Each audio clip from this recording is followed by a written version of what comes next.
What's going on, guys? Tyler here, and today we're going to be talking about 8 of my all-time favorite books on mindfulness meditation for beginners or just mindfulness training for beginners. Now, anytime I take any kind of class or read any kind of book, my goal is always to have my worldview changed in at least one small way. So I want one takeaway. I don't have to remember everything I read in the book. I just want one small takeaway. So in these 8 books that we're going to be talking about today on mindfulness training, I had at least one way that my worldview was changed, which means it makes the cut as a good book to me, and it's something that I can wholeheartedly recommend to you guys.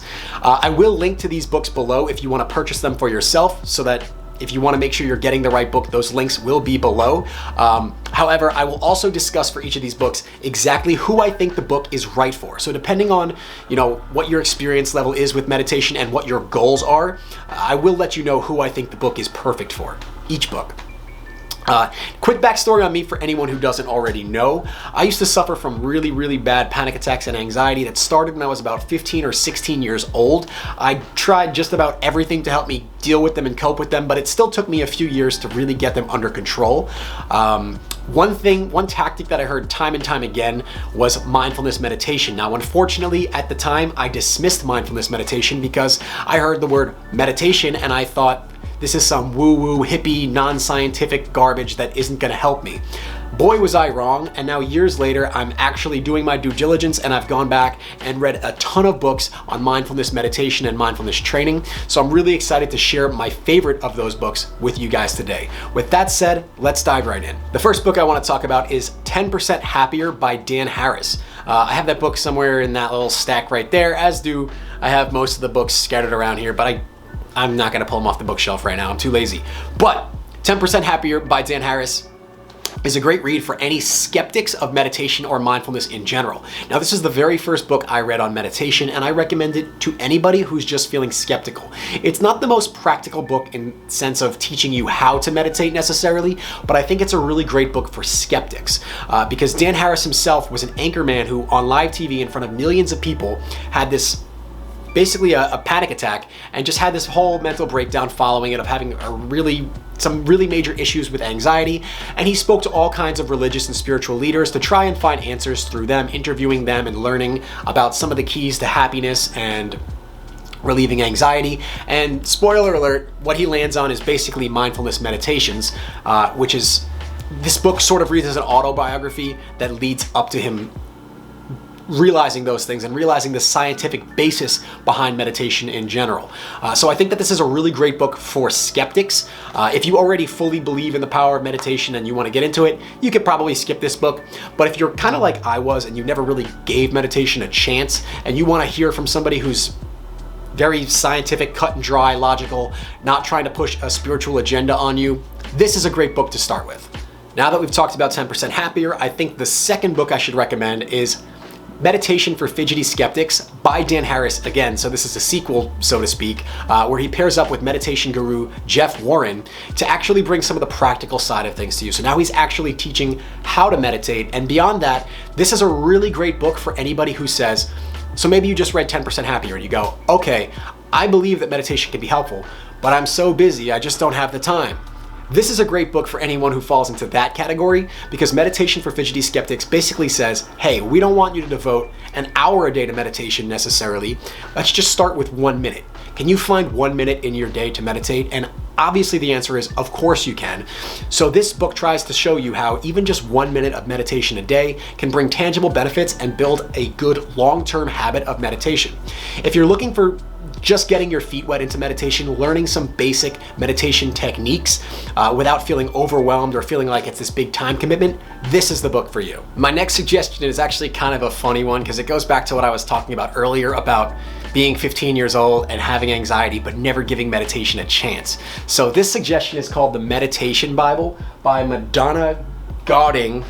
I'm just reading it from here. The Meditation Bible. So this is a book, like I said, I bought when I think I was 15 years old. I just saw it on the bookshelf at BJ's Wholesale Club, and I was like, let me give that a check.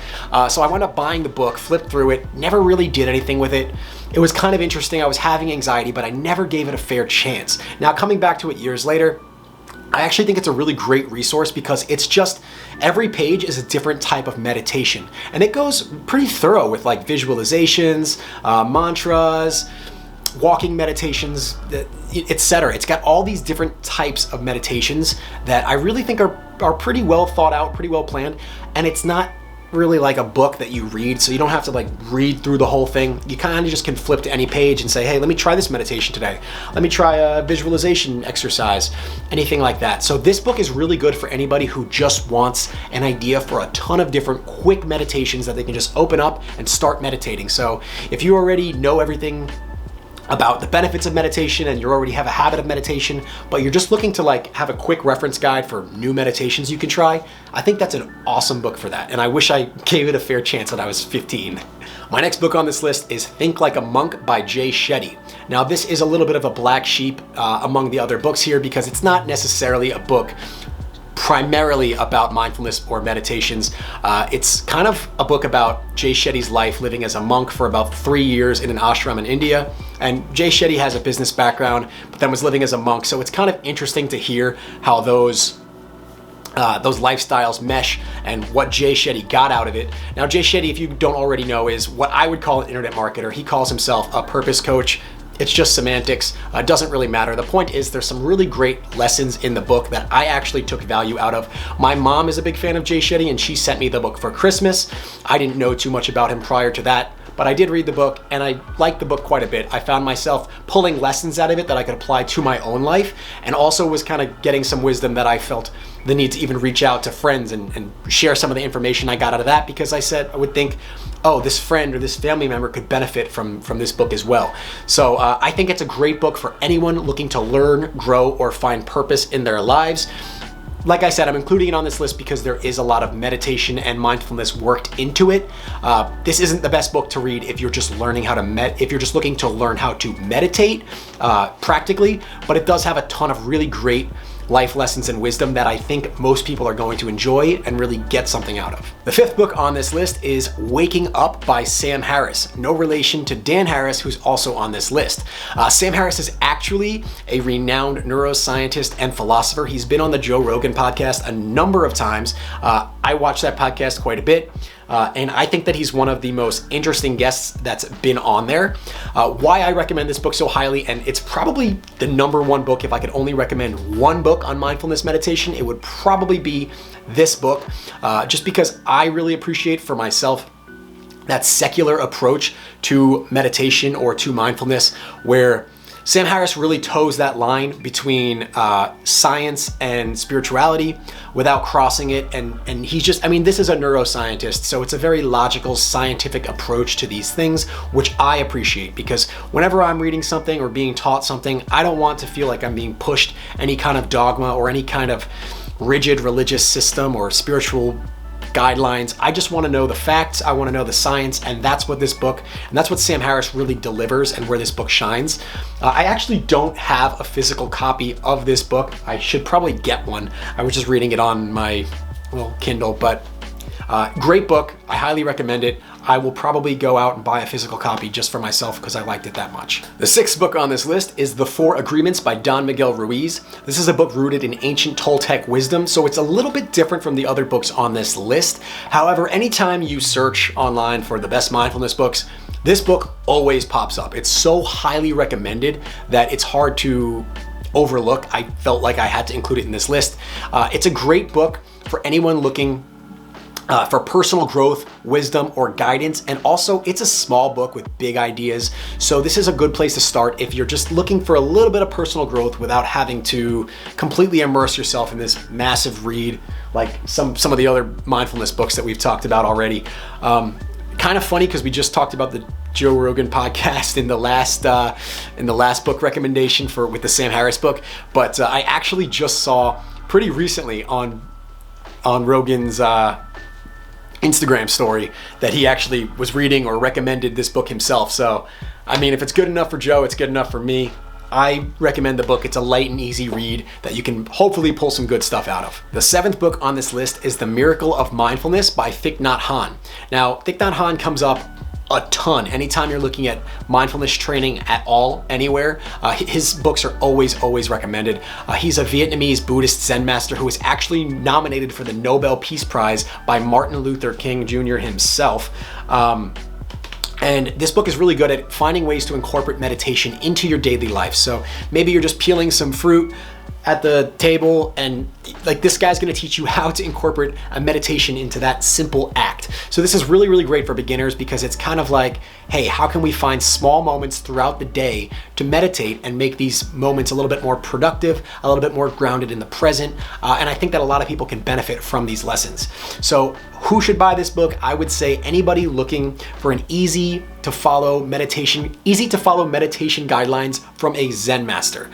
Definitely recommend this book. He does have a bunch of other books out there that you can also look into, but I think that this is probably a great place to start. And the 8th and final book on this list is Wherever You Go, There You Are by Jon Kabat-Zinn.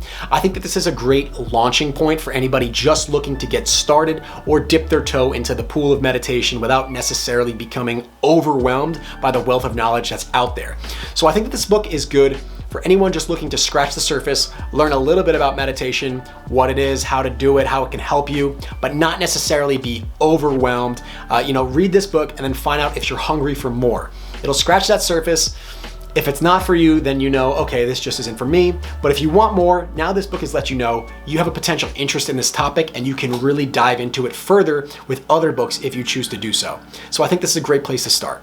Now that's all the books I have for you guys today. I do go a little bit further and a little bit more in depth on these book reviews in a full article that I'll link to below if you're interested in learning more about any of them. But also I will link to these books so that if you decide to buy them, you don't have to get confused or buy the wrong book or get ripped off in any kind of way.